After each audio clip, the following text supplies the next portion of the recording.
Jesucristo, el Verbo viviente, es el único medio de salvación. Él es el centro del pensamiento de nuestra vida, la fuente y la autoridad de la doctrina. El principal propósito de la vida de Cristo fue la obediencia a los mandamientos, exaltando la ley de Dios como un reflejo de su carácter. El principal mensaje a ser predicado en el mundo, basado en Apocalipsis 14, está representado por 3 ángeles llevando el Evangelio eterno al mundo entero. Este mensaje se basa en los encantos inigualables de Cristo y declara que la hora del juicio ha llegado y llama a obedecer los mandamientos de Dios. Mediante su palabra, Dios ha comunicado a los hombres el conocimiento necesario para la salvación.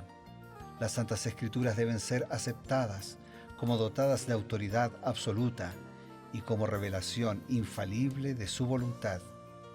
Y aunque el canon de las Escrituras inspiradas está cerrado, el Espíritu Santo continúa iluminando, amonestando y confortando al pueblo de Dios a través del testimonio de Jesús, el Espíritu de profecía. El camino a la vida se traza a través de un camino angosto que debe ser recorrido con confianza a las promesas que Dios dejó a hombres y mujeres fieles que dedicaron sus vidas hasta la muerte por el Evangelio eterno. Los fundadores de la Iglesia soñaron con el día en que la revelación sería una realidad en sus vidas. Miraron con los ojos de la fe aquel día glorioso cuando finalmente la promesa sería cumplida en la venida magistral de Jesucristo a esta tierra para recompensar a cada uno según sea su obra.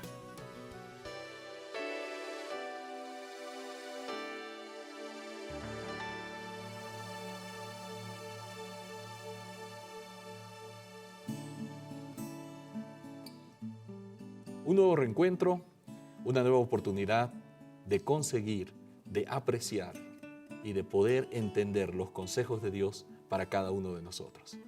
¿Cómo vienen esos consejos? A través de las Sagradas Escrituras y a través del espíritu de la profecía. Para esta tarea tan importante, tan emocionante, tan enriquecedora, tenemos la presencia del pastor Bruno Razo, a quien le damos la bienvenida. Gracias, Pastor Ever, y gracias a Dios que podemos estar juntos, gracias a Dios que podemos tomarnos este tiempo, este espacio. Gracias a Dios que nuestros amigos, nuestros hermanos nos acompañan para edificarnos juntos en la palabra del Señor. Así es, pastor. Nosotros hemos estado viendo la historia ahora comenzando ya con el niño Samuel, que luego fue trasladado a vivir allí con el sacerdote, el sumo sacerdote Elí. Y en ese interín hay un ataque de los filisteos. Y los filisteos atacan a Israel, toman el arca y bueno, nos sorprendemos, ¿no? Que fue tan fácil para los filisteos entrar, tomar el arca. ¿Cómo evalúa la inspiración, ¿no?, profética esa situación que se estaba viviendo en el pueblo de Israel? Voy a responder con una declaración de Patriarcas y Profetas que dice así: los filisteos realizaron un asalto feroz que provocó en la derrota total de Israel y en una gran carnicería. 30.000 hombres quedaron muertos en el campo y el arca de Dios fue tomada. Los 2 hijos de Elí perecieron mientras luchaban por defenderla. Así quedó en las páginas de la historia un testimonio para todas las edades futuras, a saber que la iniquidad del pueblo que profesa seguir a Dios no quedará impune. Cuanto mayor sea el conocimiento de la voluntad de Dios, tanto mayor será el pecado de los que la desprecian. Wow. Esta fue una página muy oscura, muy triste, para mostrarnos que un creyente o un profeso creyente, quien se dice seguidor de Dios y sin embargo no vive el mensaje, la voluntad de Dios, termina siendo peor que un incrédulo.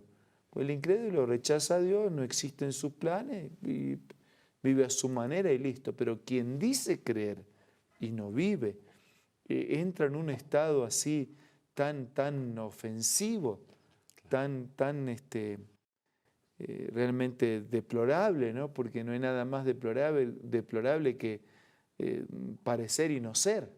Digo, como un mensaje de advertencia, ¿no? Ahora, Cuán inofensivo es decir, sí, parecer y no ser. lo que nosotros vemos que hay unos responsables directos de la situación de apostasía de Israel, que eran los hijos de Elí, que cometían terribles cosas incluso a la puerta del santuario, a la puerta del tabernáculo. Y realmente nosotros vemos que hay responsables directos de esa situación, pero hay un responsable indirecto que sería Elí en la permisividad de no haberle dicho nunca nada a sus hijos. Y bueno, no es simplemente la responsabilidad de un par de hombres que nunca tuvieron límites, y hay también un responsable pasivo, si es que vale el término, ¿no? en haber permitido todo eso. O sea, en todo plano de la vida, incluso en el espiritual, existe la ley de la causa y del efecto. O sea, lo que yo hago y lo que yo dejo de hacer tiene sus consecuencias. Claro. Si mi conducta es correcta, si la forma de educar es correcta, termino siendo una influencia para bien. Pero si es incorrecta, termino siendo una influencia para mal. ¿No es cierto? A veces un vacío enseña, pero no todo se aprende con el vacío. Hay gente que dice, no, yo a mi hijo no lo quiero influenciar cuando él sea grande, que decida sus cuestiones religiosas. Lo van a influenciar otros. El mundo lo va a influenciar, la cultura lo va a influenciar. Entonces yo fui responsable de que no le di la opción de que recibiera la buena influencia, la que proviene de parte de Dios. Y Elí fue permisivo, Elí no fue firme, él no fue constante, él fue responsable también de su silencio, de su ausencia. Por eso en la Biblia pecado no es solo hacer lo malo, sino dejar de hacer lo bueno que tenemos que hacer. Claro. El que sabe hacer lo bueno y no lo hace, eso también es pecado. Qué cosa tremenda. Y realmente nosotros vemos un hombre que en las primeras páginas del libro de Samuel se muestra como alguien que podríamos decir un anciano, utilizando palabras actuales, un anciano bonachón, ¿no? Porque fue como un padre para el niño Samuel, pero termina de una manera trágica su vida, ¿no? Cuando recibe las noticias de que los filisteos tomaron el arca, se la llevaron, la muerte de sus hijos. Es tan fuerte la sorpresa que él se cae de la silla donde estaba, se va para atrás, se desnuca, podríamos decir, golpea una parte vital, ¿no? del cráneo y muere, ¿no? Pero hay cosas que la Biblia en su concisión, ¿no? En su carácter de conciso, no nos dice. ¿Cómo nos amplía Elena White el relato de la muerte de Elí? Lo hace de esta manera y también en Patriarcas y Profetas. El ruido de los gemidos y las lamentaciones llegó a los oídos del que atalayaba al lado del tabernáculo. Fue llevado el mensajero a la presencia de Elí y le dijo, Israel huyó delante de los filisteos y hubo una gran mortandad entre el pueblo. Han muerto también tus dos hijos, Ofni y Fines. Elí pudo aguantar todo esto por terrible que fuera, porque lo había esperado. Pero cuando el mensajero agregó, el arca de Dios ha sido tomada, una expresión de angustia indecible pasó por su semblante. La idea de que su pecado había deshonrado así a Dios y le había hecho retirar su presencia de Israel era más de lo que podía soportar. Perdió su fuerza, cayó, se desnucó y murió. Ese fue el triste final de alguien que vivió cerca de Dios, que comenzó su experiencia como un hombre bonachón, ¿no? Pero que se fue alejando paulatinamente de Dios. Y quien se aleja un poco, termina alejado un mucho. Y un poco o un mucho terminan definitivamente haciendo la diferencia. Le dolió que sus hijos hicieran lo que hicieran. Claro. Pero más le dolió cuando él se sintió responsable de que el pueblo se quedara sin la presencia de Dios. Qué tremenda responsabilidad, ¿no? Para un hombre.